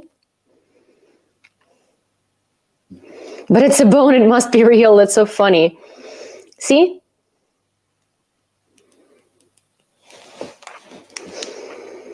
Someone heard my name in there. So see, it says it's a vegan formula. It tastes minty. I really like it. If you are in Ukraine, the Sway brand melatonin really does help you sleep. I take it and like 15 minutes later, I'm kind of tired. They're really good. And they smell minty. Like,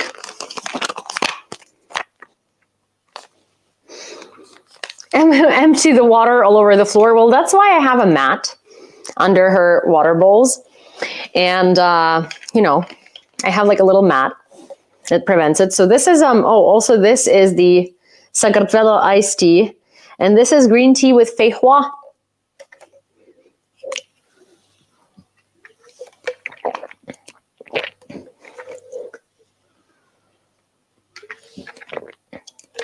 And it's really good.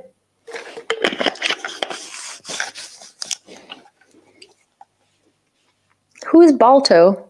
What are you talking about, Grumpy? More Kartveli iced tea. Yeah. Kartveli iced tea. Imagine this is just like in Kartveli, but it's not a real iced tea from Sakartvelo and they've never seen it before. I'd laugh my ass off. Aw, I missed a troll. How's the rehoming going? I found her family. I found Liv a family.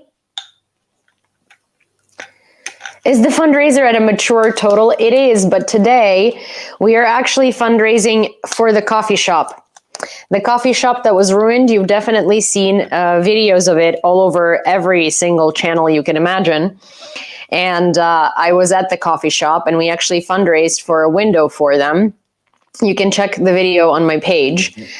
And I'm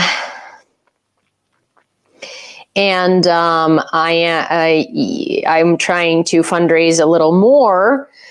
We are at $215 for like a door that was blown off its hinges in their coffee shop, and for like a pastry display.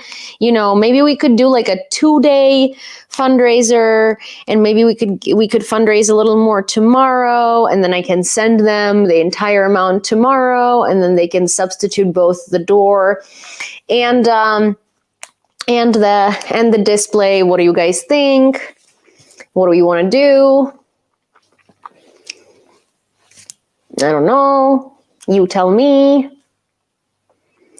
Show the video, you missed it. Oh my gosh. Okay, I'll show you the video again because but if you're on TikTok, then watch it on my page because the more views it Coffee gets, shop in Kyiv, the or more. what's left of it after a missile strike 1469. this morning. This is Masha, a barista We who are started at making coffee after a we're window at fell. So we came to see $230. along with the rest of the neighborhood. And you know And what? Your some 69 didn't neighbors. affect anything because there was actually Anyways, 37 cents in the previous let's donation, have our so it way into evened it some out. snacks. Even in these circumstances, the owners were giving free coffee to search and rescue workers. Unfortunately, the place will need lots and lots Not of John. No, reinforcements not repairs. John. Max So I Tracks went live, from and you TikTok. guys came through with 20,000 hryvnias in 5 minutes. Meet Karina, one of the owners, who can't believe you did that.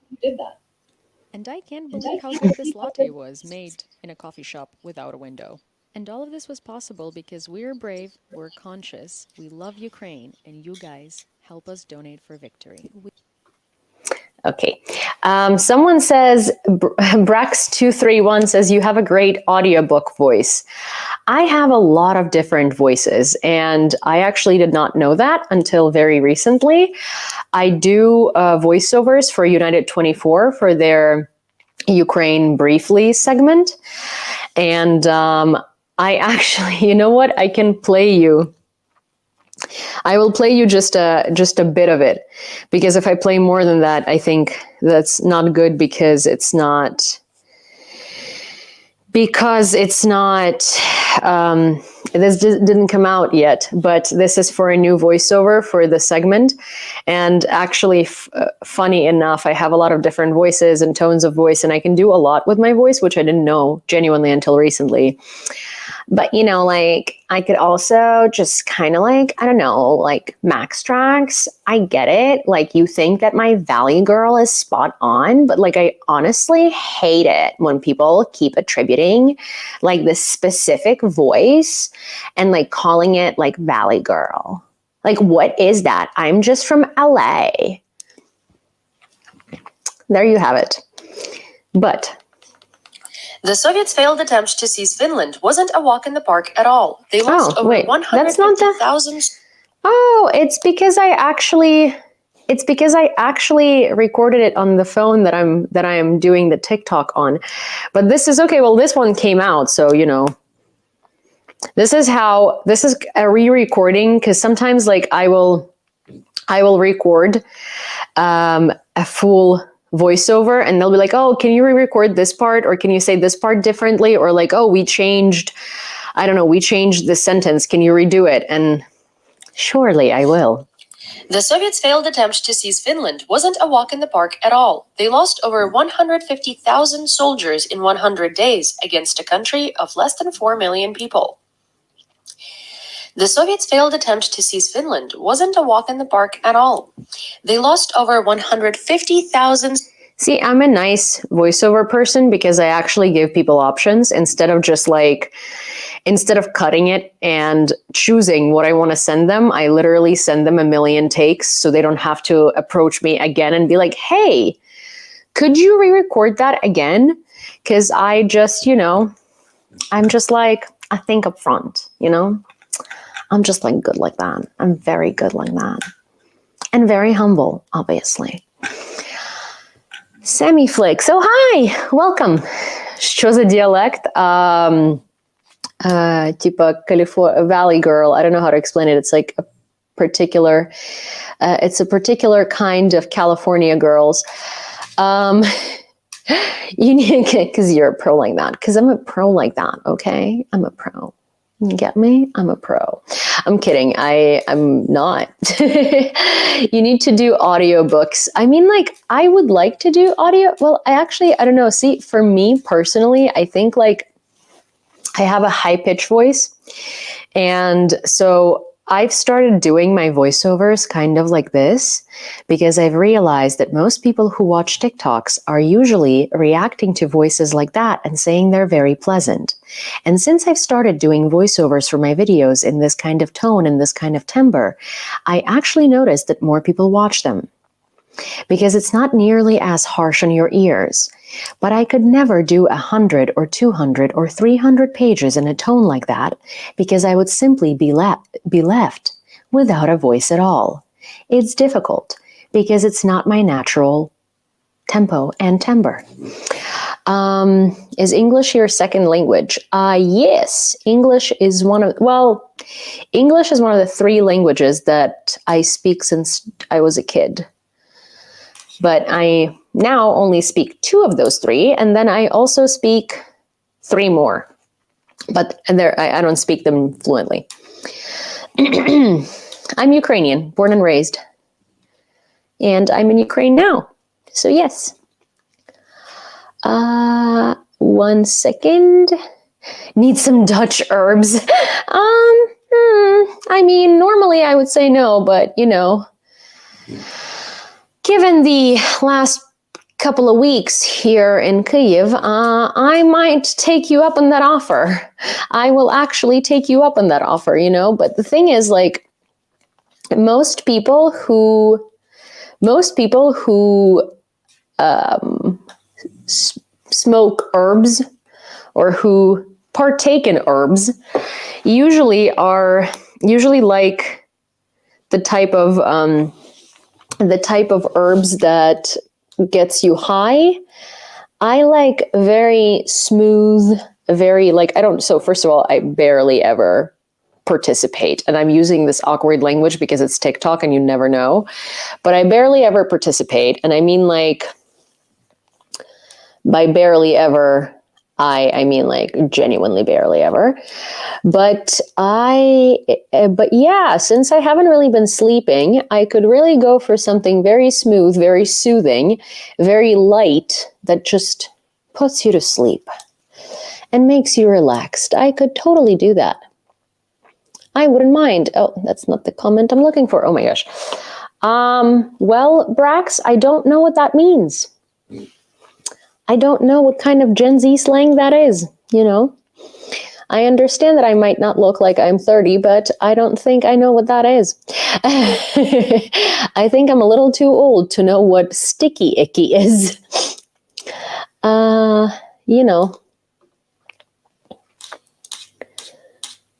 Yes, you do.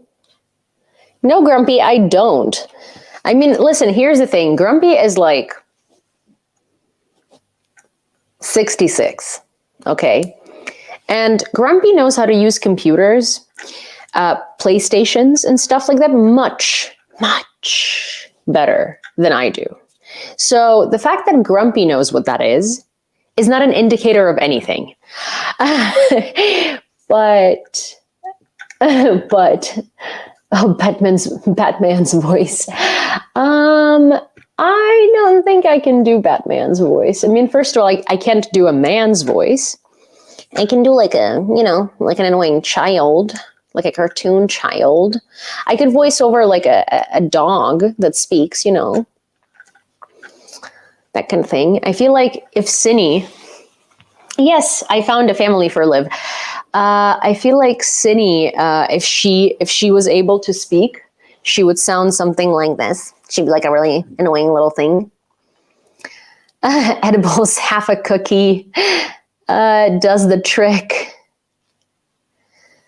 Oh, I see. Oh, see, devil's lettuce. I know that.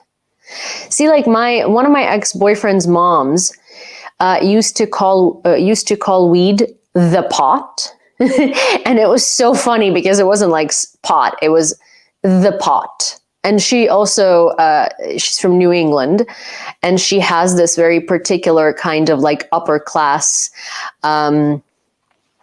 lexicon. And so she wouldn't even say the pot. She would say the pot, or like the pot. And I thought it was so funny. No, not one of his, I said one of my ex-boyfriend's moms. So not one of the moms of my ex-boyfriend, one of my ex-boyfriend's moms. Okay, Nick. The pot. Well, it wasn't the pot. It was the pot. It was very sophisticated. Oh, you know what I also love to do? I love recording voice messages for all of my English friends speaking in like a horrendous English accent that does not sound like an English accent at all.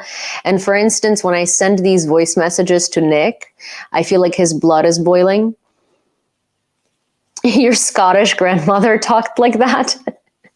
See, like, but I feel like a Scottish grandma with like a Scottish accent saying the pot is just precious and priceless. Oh, you guys, it's Troll O'Clock on YouTube. I love it. Keith Stone, okay? Keith Stone is a very typical American name, not suspicious at all. Keith Stone over here. Stone is not capitalized. I guess he forgot. Zelensky's regime will be going down in flames and NATO can't do anything to stop it, and Zelensky knows it. I am very happy that you spelled Zelensky correctly. I'm happy that it's not Zelensky and Zelensky and whatever it is that you people normally say. See, you can't call something a regime when it was voted for. Ukraine has had 1, 2, 3, 4, 5 presidents since its independence in 1991. Kravchuk, Kuchma, Yushchenko, unfortunately Yanukovych, and Zelensky. See, you can't really call something a regime when it's democratically elected. It's funny that Putin calls our officials and our democratically elected government a regime. Meanwhile, in Russia, Putin has been the only president in the past, since 2001. Or since 2000. Was he elected in 2000? I think it was 2000. So in the past 24 years, Putin has been the only president, with a brief break for Medvedev, who was just there to be a different face, but the country was still ruled by Putin. Medvedev was Putin's prime minister, and he was president. Which president gained power after his opponent was poisoned? He didn't. Oh, thank you, Cato. In Ukraine, that's not what happened. Yushchenko was poisoned, and he was poisoned by Yanukovych and Putin, because Yanukovych was basically a proxy from Putin. And they were hoping that Yushchenko would die, but he didn't. His face was just severely disfigured. It's actually gotten much better since then. And Yushchenko then won the election. That poisoning was the result, was what resulted in Orange Revolution. And Yushchenko won, but Yanukovych, the guy who poisoned him, or under which command Yushchenko was poisoned, rather, because I don't think Yanukovych poisoned Yushchenko himself, he falsified the election 2 times, and the people came out in a giant revolution and it was very evident that the country did not elect him, and it was called the Orange Revolution.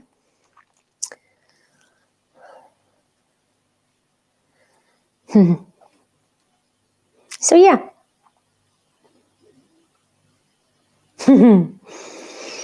Keith, baby, Kirill, honey bunny, my little Russian frenemy. Is it frenemy? That era is complicated, to be honest. I'm sorry, Keith over here, actually, Kirill Ivan, whoever he is, a mysterious little body on TikTok, says, ask your Stepan Bandera Azov boys. Most of my Azov boys, and most of the Azov boys actually, they're from the east of Ukraine, and they have not heard about Stepan Bandera until Russia has made him so popular in 2022. So yeah, I don't know what I would be asking them about because I'm from the west of Ukraine and I know my history. I feel like I could tell them a little more about Stepan Bandera than they could tell me, but that's okay.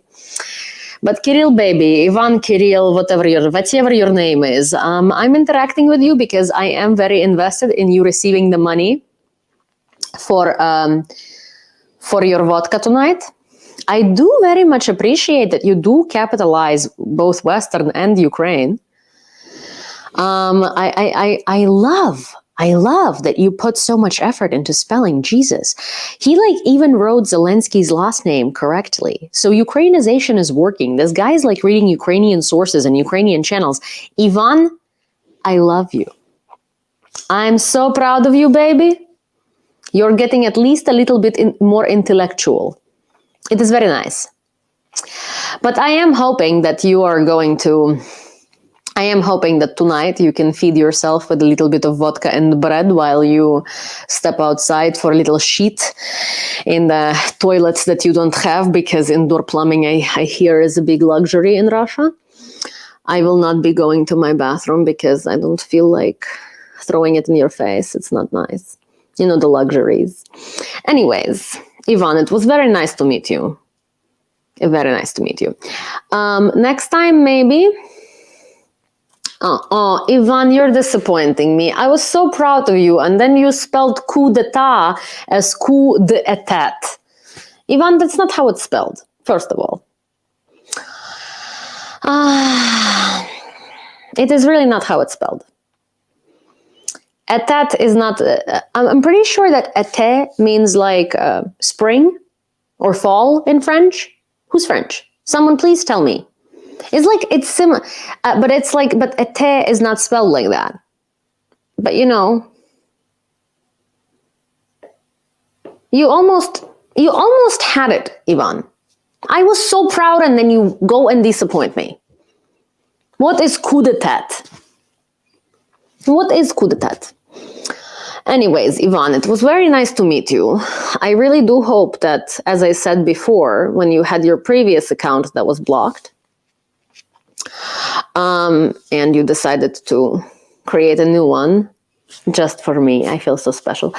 But when you were blocked the first time for your little spelling mistakes of clever words, of big words, I know it's difficult.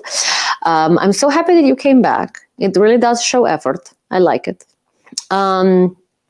So you keep doing you, and you keep learning how to spell. I mean, there is a long way to go, but I see some progress. You learned how to spell Ukrainian names. That's already very nice. I am so incredibly proud of you, Ivan. Good boy. What a good boy. Anyways, I'm sure Russia isn't proud of you because they're just using you for, for the fact that clearly you can get another job. But I'm very proud of you, Ivan. I'm sure that you weren't loved enough when you were a kid. So I'm willing to extend you these emotions you were never able to receive. Good boy, Ivan. Good boy. Yeah. Anyways, it was very nice to see all of you tonight. Thank you very much. You guys, tell me what we want to do. Do we want to send the coffee shop today's donations, or do we want to fundraise for 2 days and try and get enough money to replace both the door and the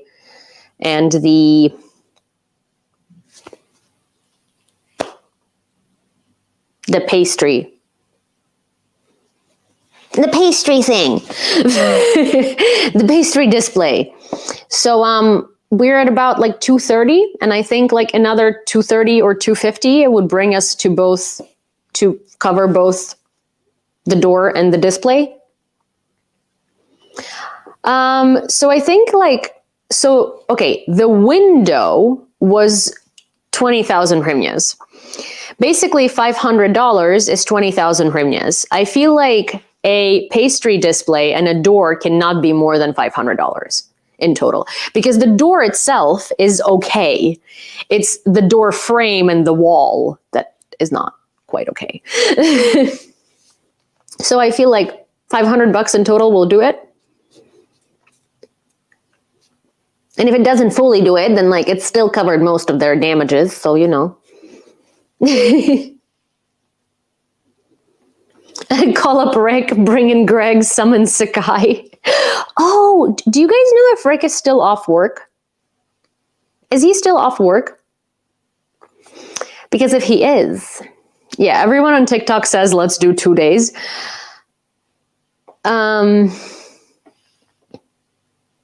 Shop is still there. Yes, it is. Silver linings. But you guys, do you know if Rick is still off work? Because if he is off work, maybe I will get Rick to come out tomorrow to the coffee shop with me. And we could like, you know, we could like do something. Also, I almost met Mrs. Rick.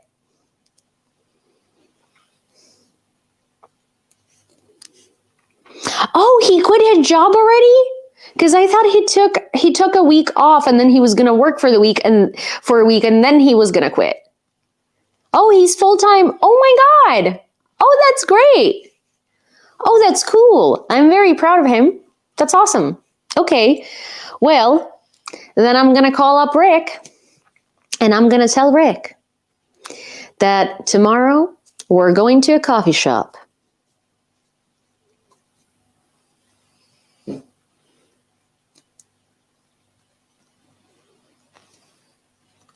You've met Mrs. Grumpy. That's even better. Yeah. So, I mean, yes, but no one has met Mrs. Rick. Okay. No one.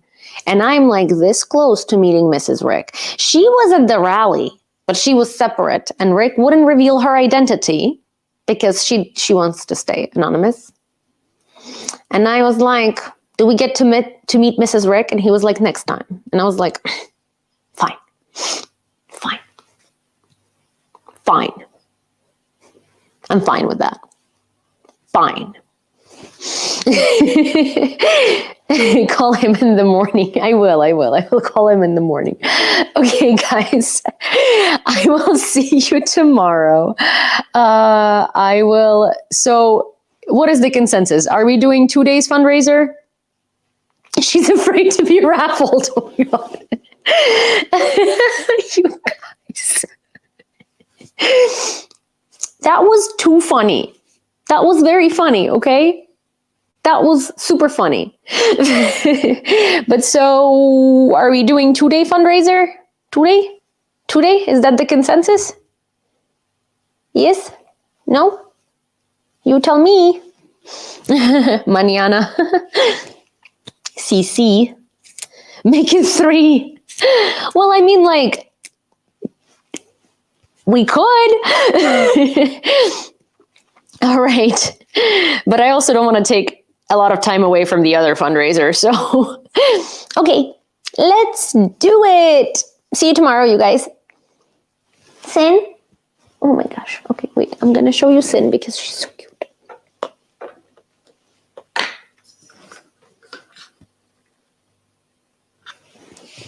Do you see her?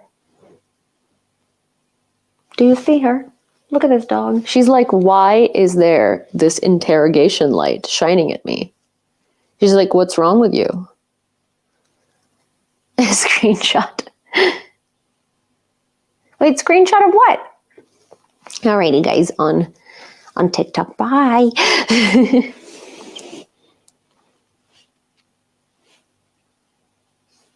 Screenshot of what?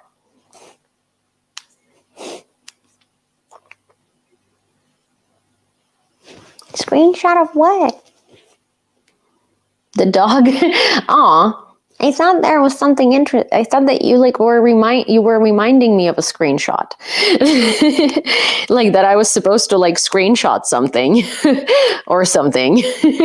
Or I was supposed to show you guys a screenshot and like it's just Cinny. I'm kidding. Okay, bye, because I'll never leave if I don't leave now. Okay, bye.